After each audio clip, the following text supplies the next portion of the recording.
look out past the edge of our own galaxy, the Milky Way, out to the large Magellanic Cloud, and at 69 degrees south of the celestial equator, there's a band of bright stars. One, particularly bright, at 100,000 times the luminosity of our own sun, was catalogued and named after its discoverer and position.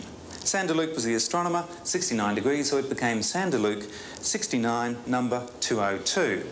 Now, this star showed up in the first photograph that astronomers took in the 19th century, so its characteristics were well known. But early on the morning of the 23rd of February 1987, all that changed. In a most spectacular fashion, that star died. It was an event that actually occurred 170,000 years ago.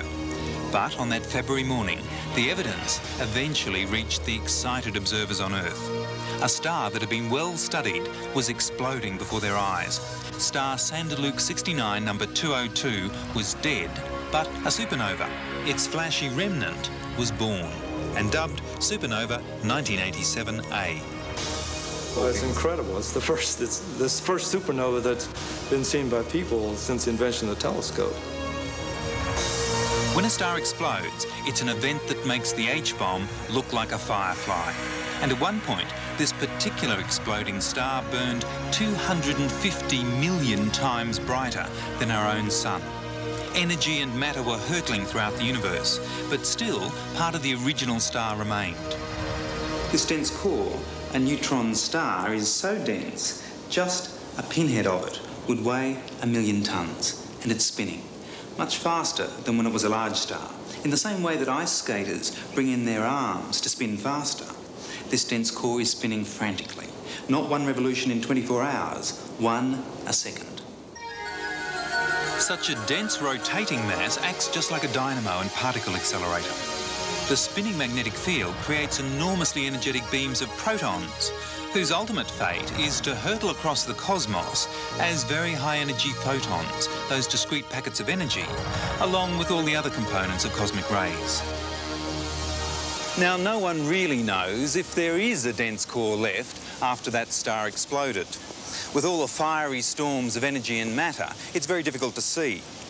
But the secret may be revealed by those high-energy photons, messengers from space. When they react with the Earth's atmosphere, they give off giant pancakes, 100 metres by 2 metres, of a particular energy called Cherenkov's radiation. The Purdue University physics team knows this radiation is not easy to see, but you can detect it if you have your equipment in the right place. The right place just happens to be Antarctica. Despite the difficult conditions, the location has tremendous advantages. Where telescopes are on the equator, they are only able to look for this faint Cherenkov light on 2 moonless nights a month, whereas the 4 months of Antarctic darkness proves ideal for long-term observations. Last winter, as an engineering experiment, they built this prototype telescope right on the South Pole to harness the advantages of being on the Earth's axis. While the prototype was stationary, GASP-2, standing for Gammas at the South Pole, will be a telescope that moves. The components are being prepared for crating off to where they will finally be assembled and asked to perform a task under very difficult conditions. To lock on and follow the supernova, the telescope needs to be able to rotate. But those experienced in the bitterly harsh conditions of Antarctica know that reliable movement is next to impossible. At minus 100 degrees centigrade, things tend to either seize up or snap off. The Purdue University team decided to test their device by building a complete 1/30th scale replica and putting it through its paces and evaluate it in their own mini South Pole. The environmental cold box is charged with liquid nitrogen. The tests on the working model have taken the temperature below 80 degrees Celsius for 10 hours at a time, and the replica has behaved very well. There are high hopes for the real thing. Put simply, GASP-2 will have several 32-inch mirrors, like this glass base undergoing the silvering process that turns it into a mirror. Each will be backed with heating coils to stop fogging. They will reflect the Cherenkov light onto photomultipliers set for the appropriate wavelength. If all the mirrors are triggered within 1/1000th of a second, then they've detected the same burst of light, and the researchers can be confident of what they've recorded.